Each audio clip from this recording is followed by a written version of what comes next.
چند عرصہ پہلے ایک کویتی کاتبہ نادیہ رحمہ اللہ کا انتقال ہوا اور اپنی موت سے پہلے اس نے یہ نصیحت لکھی: میں اپنی موت پر افسوس نہیں کروں گی اور میں اپنے جسم کی کوئی پرواہ نہیں کروں گی۔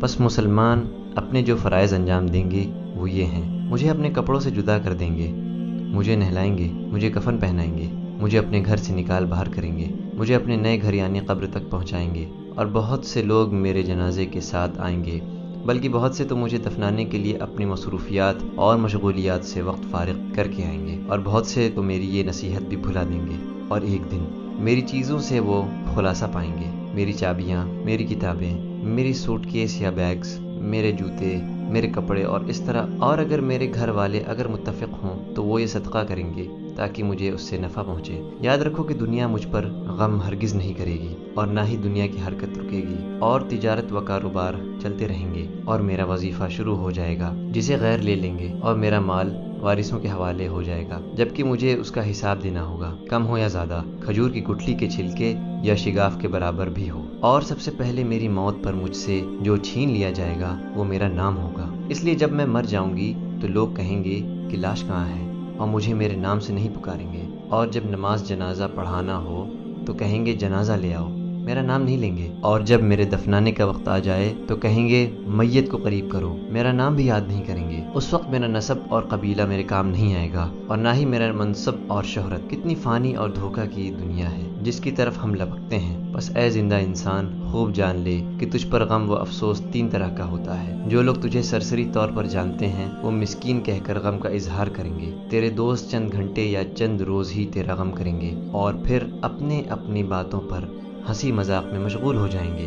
زیادہ سے زیادہ گہرا غم گھر میں ہوگا، وہ تیرے اہل و عیال کا ہوگا، جو کہ ہفتے، 2 ہفتے یا 2 مہینے اور زیادہ سے زیادہ 1 سال تک ہوگا، اور اس کے بعد وہ تجھے یادوں کے پنوں میں رکھ دیں گے۔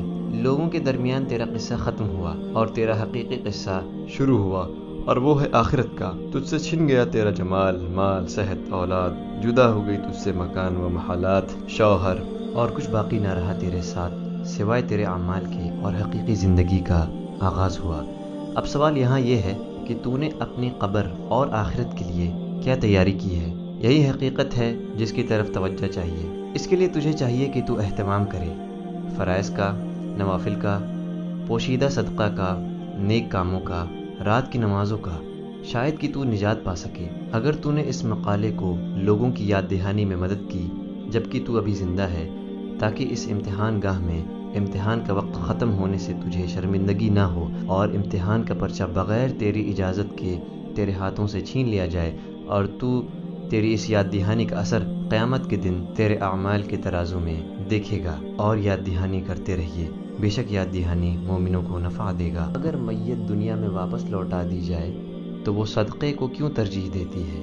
جیسے کہ اللہ نے فرمایا، جس کا ترجمہ ہے: اے رب، اگر مجھے تھوڑی دیر کے لیے واپس لوٹا دے تو میں صدقہ کروں اور نیکوں میں شامل ہو جاؤں۔ یہ نہیں کہے گا کہ عمرہ کروں گا، نماز پڑھوں گا، روزہ رکھوں گا۔ علماء نے کہا کہ میت صدقہ کی تمنا اس لیے کرے گی کیونکہ وہ مرنے کے بعد اس کا عظیم ثواب اپنی آنکھوں سے دیکھے گا، اس لیے صدقہ کثرت سے کیا کرو۔ بے شک مومن قیامت کے دن اپنے صدقے کے سائے میں ہوگا۔ اور اب اس وقت جو صدقہ کر سکتے ہیں وہ آپ اس ویڈیو کو شیئر کر کے کر سکتے ہیں۔